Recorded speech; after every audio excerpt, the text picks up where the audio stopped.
Welcome, welcome, welcome. Thank you guys. I appreciate you watching Raw Game Marketing YouTube channel. This is Raw Game.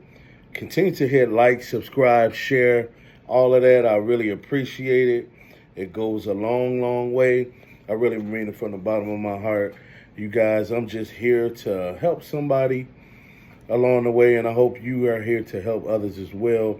That's why you can leave comments in the comments section, wins, losses, any type of information that can help me or help anyone else.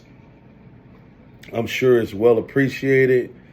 I just want us all to be successful and to be able to get funding to grow our businesses and to grow ourselves so we can help our family members, friends, and all that great stuff. I've been talking about credit repair, credit building, everything with credit. And I'm learning stuff as I'm sharing my journey with you. I'm learning stuff as well. And I'm just here to share even more information with you. And I hope you guys can share some information with me. Oh, yeah. Feel free also to join my school group. I really appreciate that. School.com. Look for Raw Game, RAWGAME, Raw Game, baby, where I'm here to give you nothing but game. And guess what? The game is free. A lot of people say the game is to be sold, not to be told. Well, I'm here to tell it, not sell it. How you like that? But the previous videos, I was talking about the first things you needed to do when setting up your business, how you should get your business name, and go to your state's website, pick your business name, then pick the type of business, sole prop, LLC, things of that nature. Make sure you have the correct address and just how to structure your business before you go into funding, because it's very important. You don't want to leave any money on the table.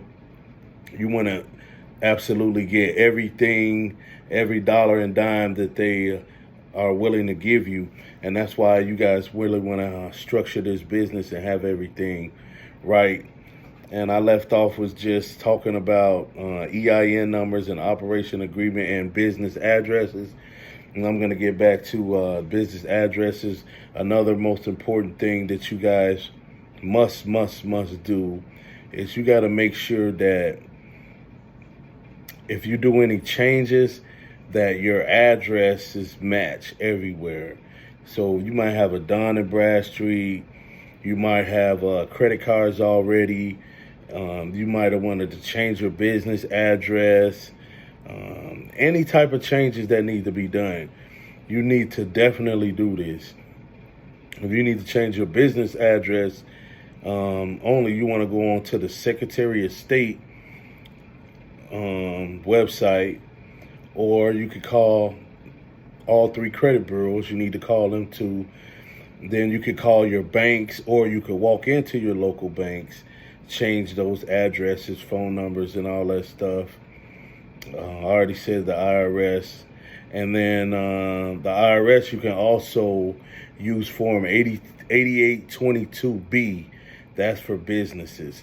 The regular form, that's 8822, that's just for home addresses. So you could do that on the IRS website, and you could fax it to them or mail it to them.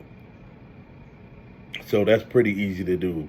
Now, don't apply for any credit until you do this.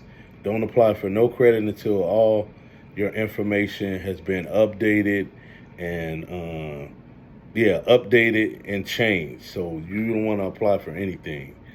Now, also what you could do is you want to get a small business account manager. You want to get a phone for your business.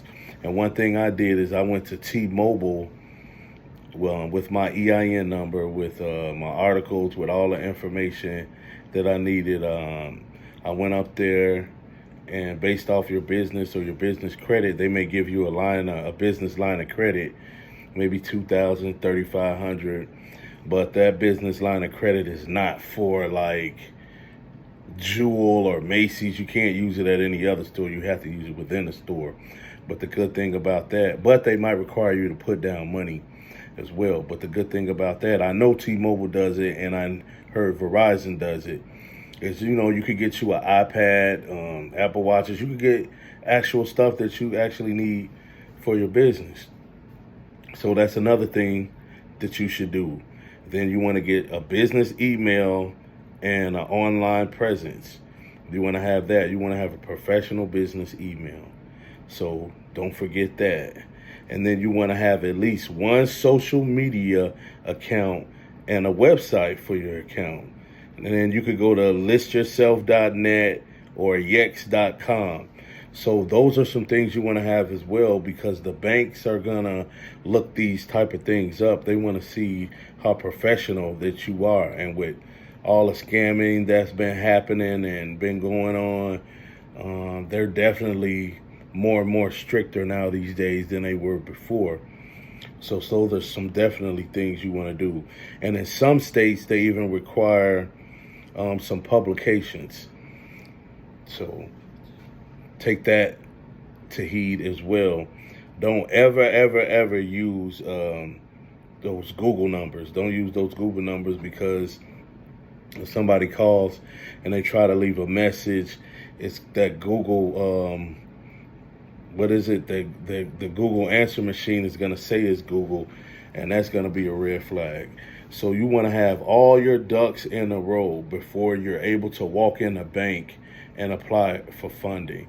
And not saying sometimes that they won't look past some of those things and not give you funding, but you don't want to leave, like I said, any money on the table.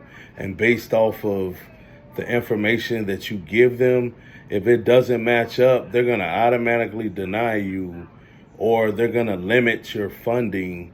So do everything right the first time, so you don't have to learn from your mistakes. So I'm telling you to learn from my mistake, because I have left money on the table before. But sometimes all of these methods I'm giving you, they do work for sure, and you will not leave any money on the table. So make sure you update all your addresses, get your EIN number, get your articles of organization, get your operating agreement, so you don't have to go back, because you don't want to look unprofessional. You want to seem like you know what you're doing until you're running a legit business. But typically businesses that's been in business for like 2 or 3 or more years, they seem to be like more experienced business. And most instances, they're applicable. You'll receive more funding because your business has been running longer, and they'll look at you as not a higher of a risk. And that's another thing. Don't be afraid to Google your business name, because some of these business names are high risk as well, and you'll automatically get denied for funding. So make sure you have all of this ready, and then we're ready to go to the bank, baby.